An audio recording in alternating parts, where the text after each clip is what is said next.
Welcome to the series of historical documentaries about Baldwin County, Alabama, brought to you by the Honorable County Commissioners of Baldwin County.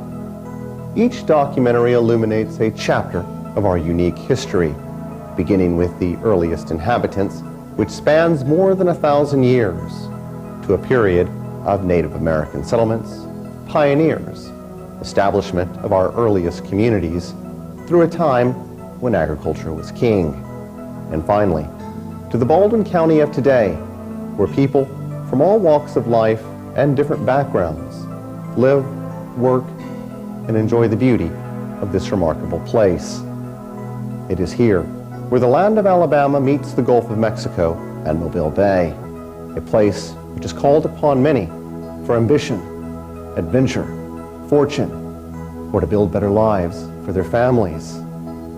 It is through these people that the story of our history is best told. As historian Jack Friend and I walked the grounds of historic Fort Morgan, he relayed to me a lifetime of research that he painstakingly sought and that he compiled in his 2004 publication. We walked the same steps that he had walked thousands of times before. No one knows Fort Morgan any better than Jack Friend. And the time we spent at Fort Morgan was basically peeling away the layers of time. And he revealed to me all that he knew of Fort Morgan and spoke of it as it were his friend, as it were a companion of his, because really after the decades of research that he put into his work, it really was. It was a close companion of his. And as such, you can read in his book the love of Fort Morgan, the appeal of the time, the desire of Jack Friend to capture what it was like to be here in August of 1864. And I think he's done that. And as a result, we dedicate this documentary, this study of Mobile Bay and the battle that ensued in 1864 between Union Admiral Farragut and Confederate Admiral Buchanan, and the defensive work of General Lucian Page here at Fort Morgan. We dedicate that to the life and the work of historian Jack Friend. Today, Fort Morgan is an essential destination for both serious and casual historians who relish the experience of tracing the footsteps of those who made history. Reenactors periodically appear at Fort Morgan to recount the harrowing events of the Battle of Mobile Bay and to guide tours through the historic casemates and walls of Fort Morgan. The fort is listed as a National Historic Landmark and offers the opportunity to peer back in time to an era when the sandy beaches and soft lapping surf were churned by the machines of war. The hardships and sacrifice of the men who manned this lonely outpost can be felt through those reenactors as you tour with them through the casemates and batteries and peer out over the same gulf that General Page worried over as he awaited the Union fleet's advance. Gentlemen, I've asked you all up here to discuss the Swash Channel and how we're going to cover our blockaders getting in and out. Do you have some ideas you'd like to? Well, there's two routes that the runners come through, Colonel, and one is the straight through route past Sand Island over this direction, and the other is the Swash Channel. So we're going to have to cover two avenues of approach. We are looking at the possibility of building batteries approximately a mile to the east of the fort, and that will cover as they come in through here. Now, the other problem we're going to have is we don't have any coverage in this area. And we have had some problems in the past with Yankee blockaders coming in really, really close. We have to fight them from the fort. That's what we want to stop. We've got to, when they come in like that, we've got to take care of them because we've got to make sure these blockaders get through because that's the only way we're getting supplies in. Yes, sir. And I've been, from up top, we've got to cover these channels a little bit better and do as best we can with what we got. Well, there's one thing we can do in the short term is that there's a gun that we've got coming in from Tredegar Foundry in Richmond. Very good. I remember hearing about that. Is that getting ready to come? Yes, sir. It's on the way now. It's coming down by rail and by boat. And we are thinking about putting in Bastion 2 over here. It's a rifled 8-inch Columbiad.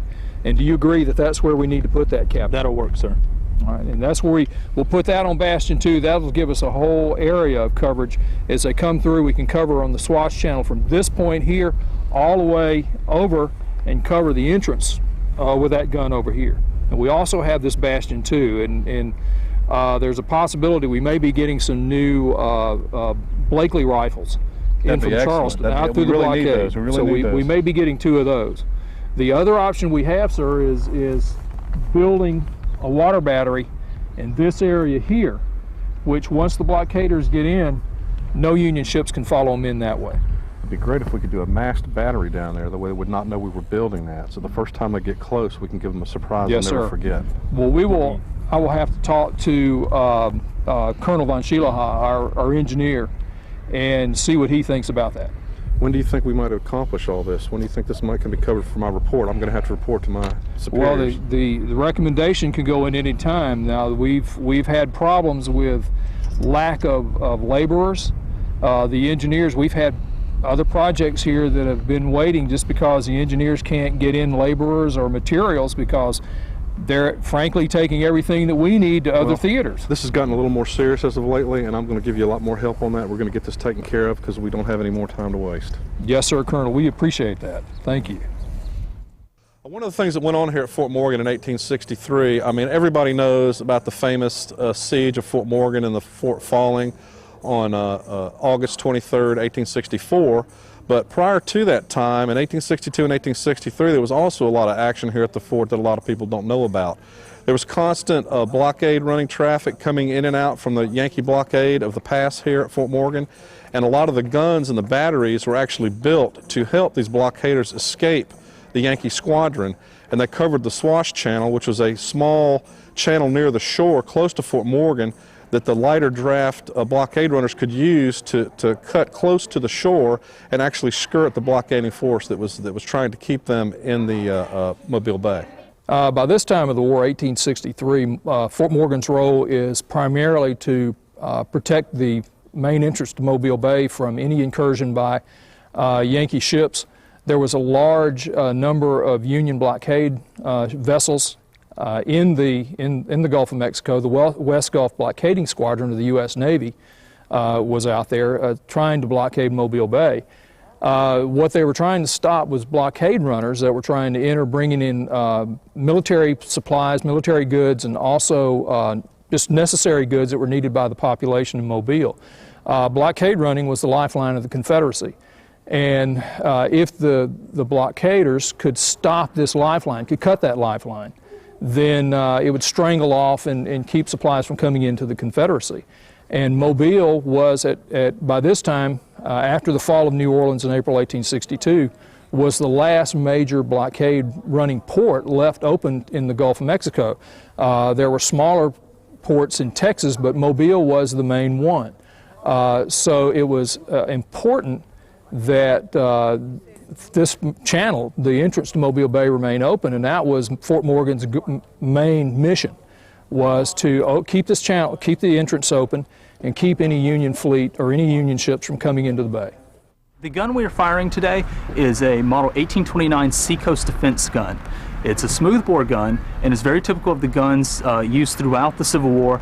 It predates the Civil War, of course, and it's found on both sides. You see a lot of them in photographs in Washington, D.C., at defenses of Washington, D.C. We have a number of them here. There's also a number of them in Pensacola and stuff. So they're very widespread. Now, as a smoothbore gun, it has a very limited range. You're talking about less than a mile. It fires 3 types of projectiles. You can fire solid shot, which is basically what most people think of as a cannonball. It's just a solid round projectile of iron. Then you have shell, and basically the shell is a hollowed out cannonball. And it's an explosive round. Usually has a time fuse on the inside, and what happens is as the gun goes off behind me, the flame from the charge actually ignites that time fuse, and you can puncture it so that it burns 5 seconds, 4 seconds, 3 seconds, etc., on down to 1 second, and it'll explode, preferably just in front of your target, and thereby showering shrapnel down upon the men, or the ships in this case. Sergeant, load. Load! What you're witnessing behind me is the standard artillery drill done during the Civil War, and it's used on Seacoast defense guns, heavy artillery, field pieces, everything. The sergeant here stands at the back of the gun, and he's actually placing his thumb over the vent, which is the hole in the top, which most people recognize as where the gun is fired from. And the reason why is because he's basically preventing any oxygen from getting inside of the tube while the gun is being loaded. Because, of course, after each shot, you have possible burning embers on the inside, and once that oxygen gets in, it can fan that and keep it burning, and once the next round goes in, it'll set it off prematurely, injuring the crew. Advance around. The number 4 man, who's just posted off to the left rear of the gun, goes to the rear and picks up at the command advance the round a pass box, which you'll see in his hands. The pass box actually contains the round for the gun. It's basically a powder charge. This gun uses 6 pounds of gunpowder, and what will happen is he will stop at the sergeant. The sergeant will inspect the round, make sure it's in good condition, and then he'll move forward to the number 2 man. The number 2 man will then take it and place it into the muzzle of the gun. The number 1 man, who is just to the right of the piece, actually is responsible for ramming the charge home, and he is generally assisted by the number 2 man also. And basically, that's just because these implements, which is what each one of these instruments is called, is extremely long, and so it's very awkward to handle each one of them. Clear the piece. Fire! We are the laundresses at Fort Morgan. We were hired by the Army to wash the soldiers' clothes. And this is during the period of 1860s.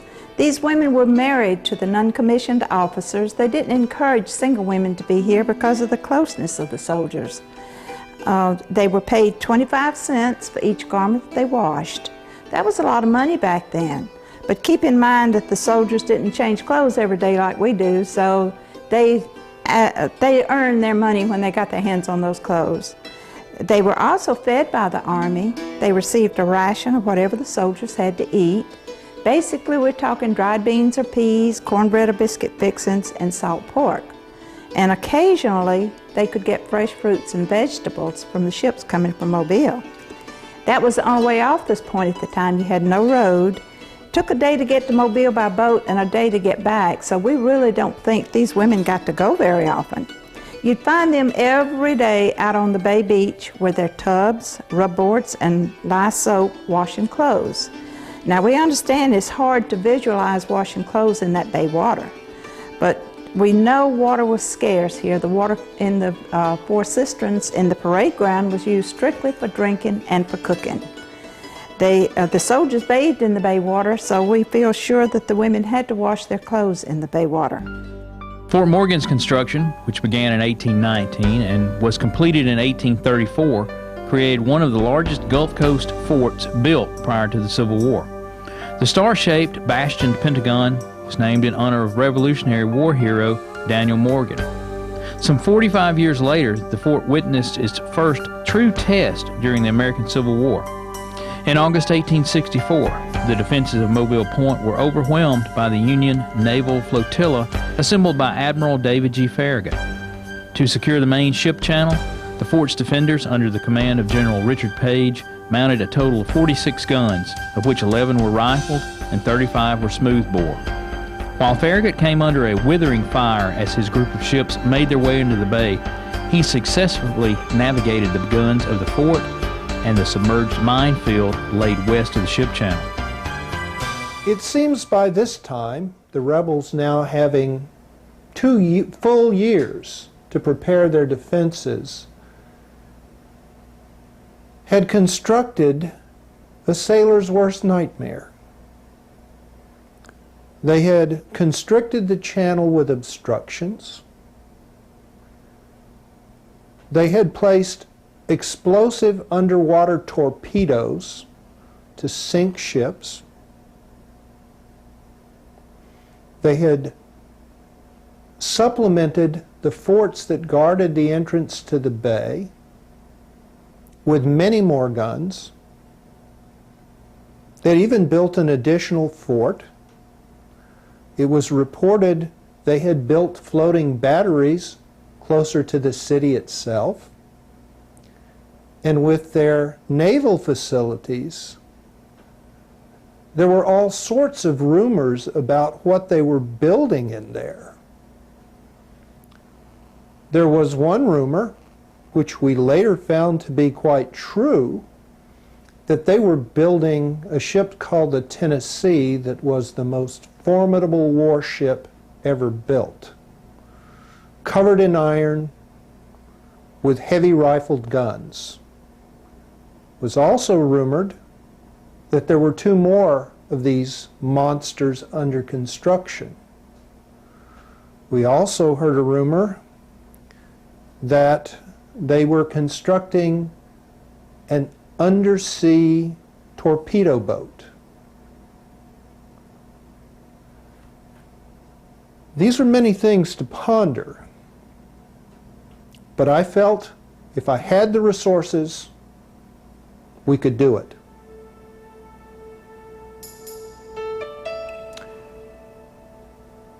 What I needed finally arrived in August of 1864. We had troops. The last piece was to wait for 4 ironclad warships. These were monitors of the latest design, double-turreted monitors, some with guns as large as 15 inches. When they arrived, I determined immediately to assault the bay. My plan was this.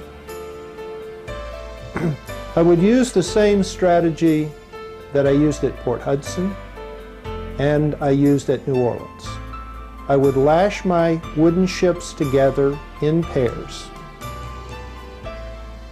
I would put the ironclad warships in the lead, and we would come in a single line because the channel was so narrow.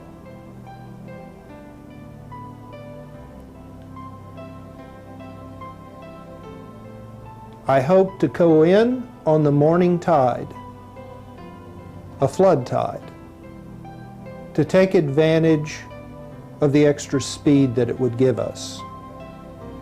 By doing so, I could reduce my boiler pressure in case any of them were pierced.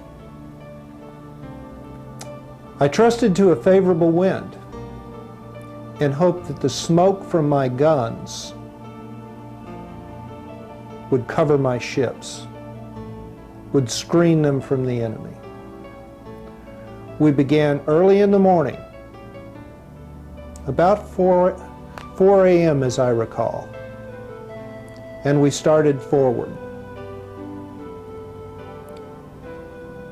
About 7 o'clock in the morning, as I recall, a 15-inch shell from the Tecumseh screamed at Fort Morgan, and the ball began. We steadily proceeded into the channel, led by the ironclads, the monitors nimbly leading the way. I had wanted to take the lead, but I was dissuaded from that. The Brooklyn was in the lead, partially because she had more forward-facing guns. As we steamed into the channel, the Confederates opened up on us. It was a fearful scene. Splinter nets were catching fragments of ships pierced by enemy cannon fire. And then suddenly, there was a loud roar. The Tecumseh lurched up. Almost out of the water, we could see her propeller turning. And then settled down quickly by the bow. She'd struck a torpedo. There's no ship mariner that will ever try to enter this bay due to the fact of the pilings that have been placed between Fort Gaines and Fort Morgan, narrowing the channel, and the channel was heavily mined with my devices. But they did. The Tecumseh fell to one of my devices. The Tecumseh being a 800-ton twin-gun turreted monitor. When the Tecumseh hit the mine, it blew the Tecumseh nearly 25 feet out of the water and in half. It went down in some 14 seconds. The complement of 150 men on board, officers and men, 6 survived. The rest lay off of the point out here, marked by a buoy. Only a handful of the 92 crewmen of the USS Tecumseh survived the harrowing ordeal as their ship sank. Fewer still made it to shore, where they were soon arrested by Confederate forces just off Fort Morgan, and afterwards they were carried to Andersonville Prison, where they remained. Well, the captain of the Brooklyn, fearing he had run into a minefield, tried to back out and backed across the channel. And there we were, stuck in the channel amid a withering fire. I determined at that point to get into that bay or to perish in the attempt. So I moved into the torpedo field and gave the command to Captain Drayton of the Hartford, 4 bells. Full speed ahead. And we headed into the bay. My tactics have always been the tactics of the old service. In the old service, we were taught to get alongside our enemy and pound. That is what I have always endeavored to do. I flatter myself that I have succeeded. On that first day at Hampton Roads, I became so incensed at infantry sharpshooters disturbing the aim of my crew that I crawled out on the superstructure and attempted to repel them with a musket. Wounded in the thigh. Wounded again at Mobile. I have never shirked from danger. The old service taught me that. My tactics had to be simple. Fort Morgan is a stationary object. I endeavored to create a funnel. The boom of torpedoes we hoped would restrict access except for the channel right under the guns of Fort Morgan.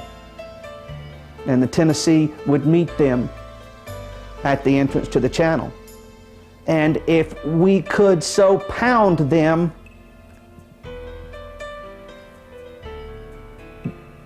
they might, I've thought about this many times, they might have turned back. We may have blunted the assault. When the Tecumseh struck the torpedo and capsized, when the line ahead began to back water, they were lashed together, you know. We thought we had an opportunity to create enough chaos to pound them desperately enough to continue the retrograde movement and thus secure at least a temporary victory. Farragut, Tennessee man, a Southern man like myself, remained loyal to the old service. His tactics were the tactics of the old service. Get in close and pound. He did what any trained officer would have done. He got the line ahead moving, line ahead. He broke the funnel, and then they surrounded us. My country never possessed the capability to manufacture or import steam engines of sufficient power to effectively maneuver an ironclad ram. By 1864, I can assure you, I know this, the old service had scores of them, maybe hundreds. We could not compete. My junior officers were brave and willing, but they were not trained. They did not have the training that we were accustomed to in the old service. I will take nothing away from our endeavor, but if ever there were foemen worthy of our steel, it was the old service, and it was Farragut. My own surgeons wanted to cut my leg off. I'd broken it. We had these new sheet iron gun ports that rolled to cover the ports as we reloaded our pieces, and the stern port had been jammed shut by Federal fire at very close range, shouting distance, and they so nimble that whenever we try to close, they dance away. As we were attempting to open the shield, I broke my left leg, the concussion of a close shot. 2 men died beside me. One was blown to kingdom come.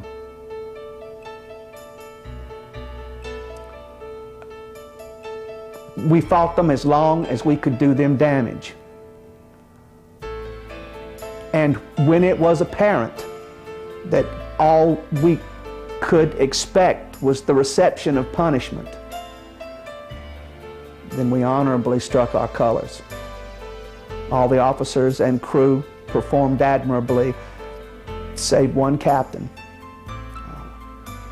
on one of the gunboats who lost his nerve and fled. He would never have been an officer in the old service, and I'm ashamed that he was an officer in the Confederate service. All the rest of us did our duty. I knew Farragut.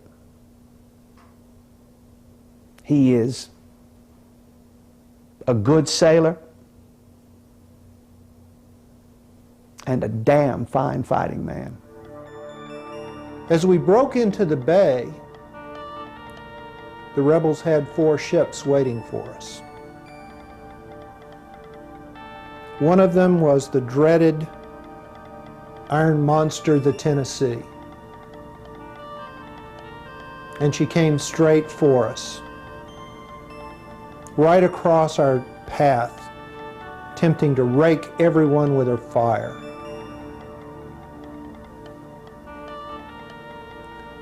We made pretty quick work of the other 3 conventional ships. They ran pretty quickly. As my ships came into the bay, we unlashed and each went our separate ways. We sailed past the Tennessee, past their warships, and into the bay.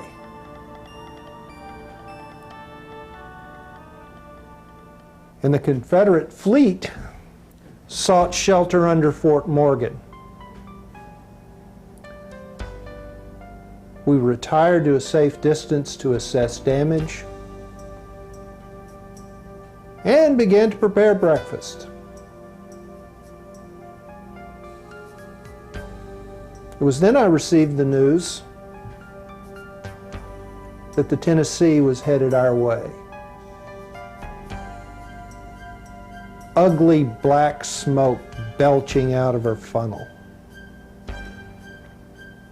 Old Buck, Admiral Buchanan, who I'd known in the old Navy, was never one to shirk from a fight, and he was coming after us. And I was determined not to let him strike the first blow. So I ordered my entire fleet, some of them badly damaged, to make straight for the Tennessee. to put all fire on her, to ram her, do anything we could to sink her. And in short order, we were engaged in mortal combat. We circled her, and our fire was so fierce, she was unable to open her gun ports, even to push a muzzle outward to fire at us in return. We raked her. I tried to ram her. I think I did. It did very little damage. We fired and we fired. But it was the Monitor Manhattan that did the most fearful work. She found a blind spot in the Tennessee and clung to her tightly, pounding with her large guns. We were constantly being shelled. At one point, a shot came across and knocked our rudder chain off, and we were incapable of any type of movement. We were just a floating duck. We were constantly taking shells from the ironclads and from the wooden vessels, and at one point, a large shell actually splintered and penetrated the casemate, causing splinters of oak and yellow pine to fly and metal. We had several men that were killed, and we had several men that were wounded, including the old man who was taken down below with a splinter in his leg. At this point, the battle was useless and hopeless for us. We have done the best we could, one against numerous, and we had fought with honor. And at that time, the captain hoisted the flag of surrender. They struck their colors and surrendered.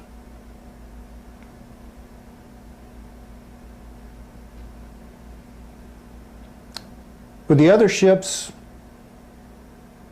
sunk, captured, or run away, Mobile Bay was ours. Well, I guess things happen for a reason. I've been a naval officer most of my military career, and now I'm appointed to being the general in charge of a great fort in the southern nation, Fort Morgan. I'd have never thought in all my years as a military leader in the Navy that I would end up here fighting against a country that I spent so many years of my life defending. Fate is funny that way. But it happens for a reason. I did the best I could. That's all a man can do. There are good men sitting on the post that will judge me. They're military men. They've all been in the same positions before. They'll come to the right conclusion. I have no worries. If they do hang me over this, I'll be in a better place with someone who understands the truth and understands what this was all about. I had a sad duty when I had to surrender Fort Morgan.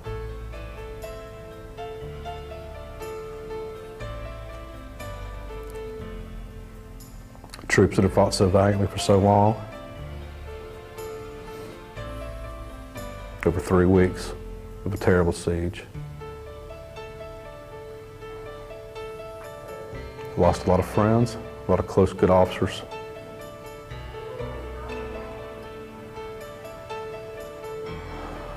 Had to be done. It was useless to continue on. I've been abandoned by Fort Gaines. We held out as long as we could. The citadel was burned. The powder was dumped in the cisterns. It was futile to carry on. There was no way to defend ourselves, no way to attack. hemmed in with no reinforcements, no supplies.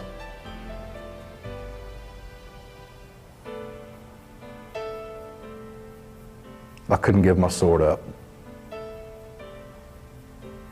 I broke it and threw it in the cistern. I would not turn my sword over to those people who were wrong in every way.